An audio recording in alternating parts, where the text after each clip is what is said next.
sur les sondages, aujourd'hui, des instituts de sondage émettent des sondages, mais il n'y a pas de régulation derrière.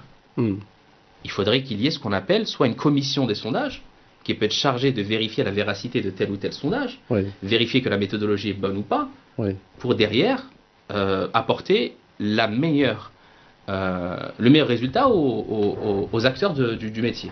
D'accord ? Parce qu'aujourd'hui, vous avez des milliards de centimes, des milliards de dinars qui sont investis sur chaque mois de Ramadan, de grands annonceurs ou bien d'autres annonceurs, sur la base de ces sondages. Moi, personnellement, je ne crois pas à ces sondages tels qu'ils sont faits par ces instituts. Pourquoi ? Pourquoi, justement ? Pour plusieurs raisons. Pour moi, la méthodologie utilisée est archaïque. La méthodologie utilisée est née dans les années 30, d'accord ? Ce que vous appelez le DAR, c'est ça ? Non, ça c'est autre chose. C'est autre chose. Comment ça s'appelle la méthode ? Pourquoi elle est archaïque ? Quelle raison ? Elle est archaïque parce qu'aujourd'hui on a plusieurs moyens de faire sondage. On peut le faire par téléphone, c'est ce qui se fait actuellement. On peut le faire par carnet d'écoute. D'accord ? Un carnet d'écoute, c'est un carnet qu'on remplit, qu'on renvoie à l'institut de sondage.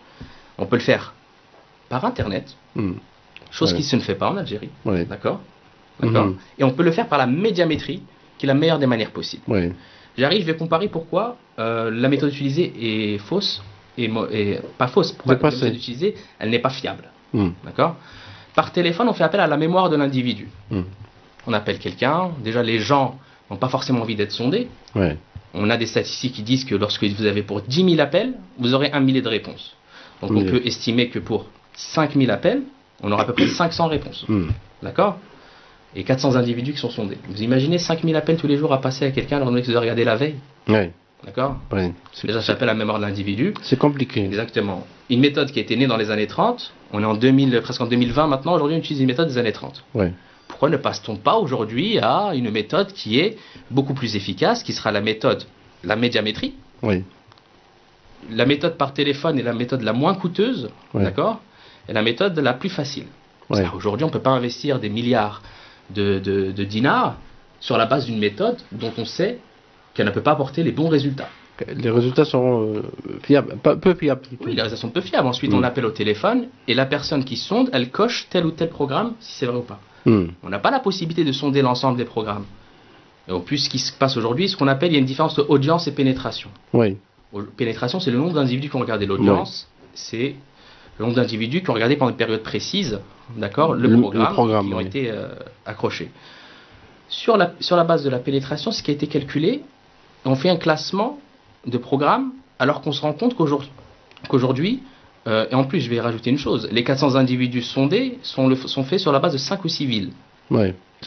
Aujourd'hui, nous sommes sur 48 villages en Algérie. C'est pas représentatif. C'est pas représentatif. Lorsqu'on parle d'échantillons, on parle d'échantillons représentatifs. Aujourd'hui, ce n'est pas représentatif. D'accord ? Il y a plusieurs sondages qui peuvent se faire sur Internet aujourd'hui, sur la base des programmes qui ont été regardés.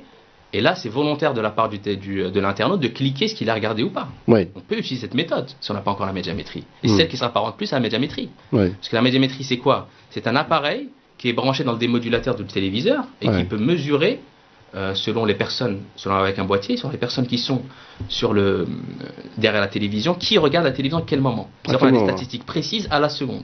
Aujourd'hui, on vit à une ère du digital.